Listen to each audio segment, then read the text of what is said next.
รียบร้อยคงเขาเดียวขนาดสวนทางเรียบร้อยเลยพี่น้องเอ้ยพายุเข้า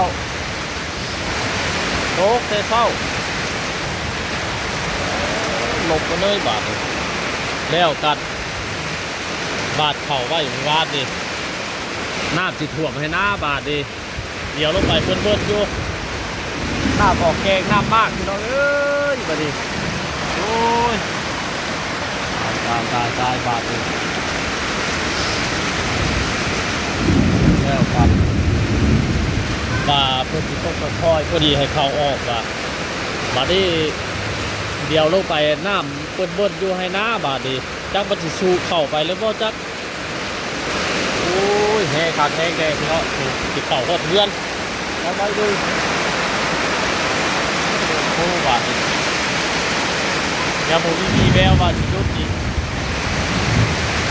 ขับแน่ปวดแล้วบาดนี้พอ